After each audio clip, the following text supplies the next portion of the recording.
Jinan TV. Banyak sekali sebenarnya orang-orang itu mengatakan dan berdalil dengan perkataan Imam Syafi'i yang sangat famous sekali, yaitu idza shahhal hadis fahuwa madhabi. Jika ada hadis yang sahih atau jika ada hadis sahih, maka itulah madhabku. Banyak sekali orang-orang memahami perkataan ini dengan pemahaman yang salah, yang maknanya selama hadis itu sahih, maka itulah mazhabnya Imam Syafi'i. Sebenarnya perkataan ini sangat disalahartikan, menurut saya minimal, dan menurut para ulama seperti Ibn Salah, yang mentafsirkan bahwasanya perkataan ini hanya di dalam hal-hal yang mana Imam Syafi'i tidak mempunyai sebuah hukum yang jelas, atau Imam Syafi'i kadang menggantungkan hukum permasalahan tertentu di dalam kesohihan sebuah hadis. Ketika itu baru hadis ini, baru perkataan ini bisa mempunyai tempat untuk berpijak.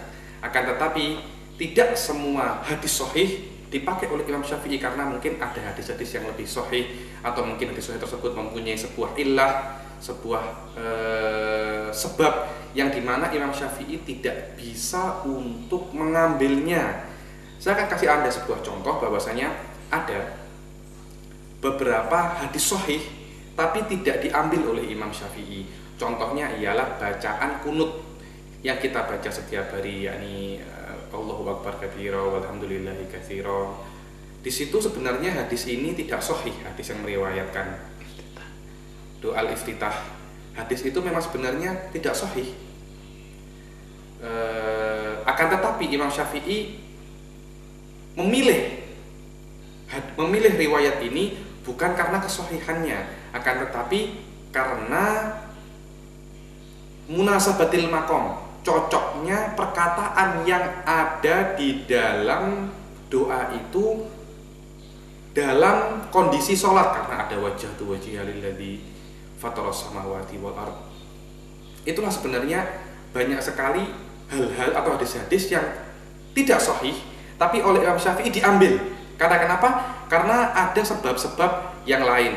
Seumpamanya kalau memang ada orang yang mengatakan bahwasanya hadis ini tidak sahih, tahu dari mana orang tersebut bahwasanya Imam Syafi'i tidak melihat hadis ini? Mungkin saja Imam Syafi'i sudah melihat hadis ini dan mengetahui kesahihannya, akan tetapi tidak mengambilnya. Dan orang yang bisa seperti itu adalah orang yang sangat hebat sekali, atau mungkin dekat dengan zaman Imam Syafi'i.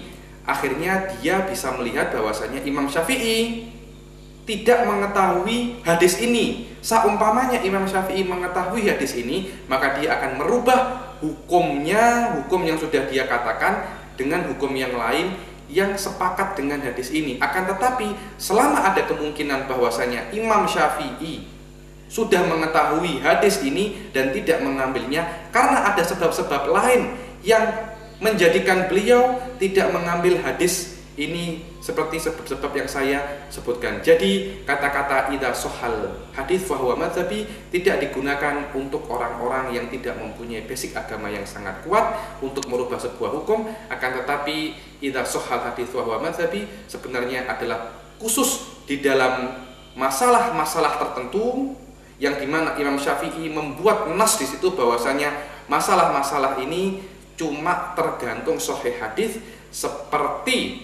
seperti masalah yang sudah masyhur di dalam kalangan fuqaha, seperti masalah kapan waktu sholat maghrib ada. Di situ ada dua pendapat. Ada yang mengatakan bahwasanya sholat maghrib itu hanya sekitar 15-20 menit, yaitu cuma sekedar wudhu dan sholat 7 rakaat menutup aurat, dan sholat 7 rakaat cuma sekedar itu saja, kemudian waktu maghrib keluar. Akan tetapi di dalam hadis lain dikatakan bahwasanya waktu sholat maghrib mulai dari tenggelamnya matahari sampai terbitnya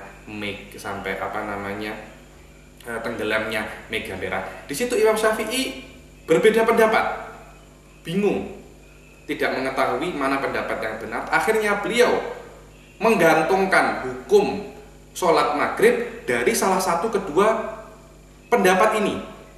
Dengan catatan kalau hadis yang menyatakan yang pertama benar, maka pendapatku yang pertama. Kalau yang menyatakan yang kedua benar, maka pendapatku yang kedua.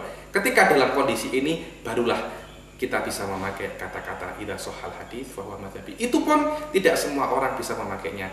Hanya ulama-ulama yang mempunyai pengalaman dengan perkataan Imam Syafi'i dan pendapat Imam Syafi'i, dan mempunyai kaliber dan kapasitas untuk memahami kalam Syafi'i, bisa mengimplementasikan dan mempraktekkan apa yang sudah dia ketahui untuk menjadikan masalah ini termasuk dari masalah yang dikatakan Imam Syafi'i idza shahhal hadits fa huwa madzhabi. Dan tidak semua orang bisa sampai seperti itu, apalagi orang-orang yang sudah berjarak ribuan tahun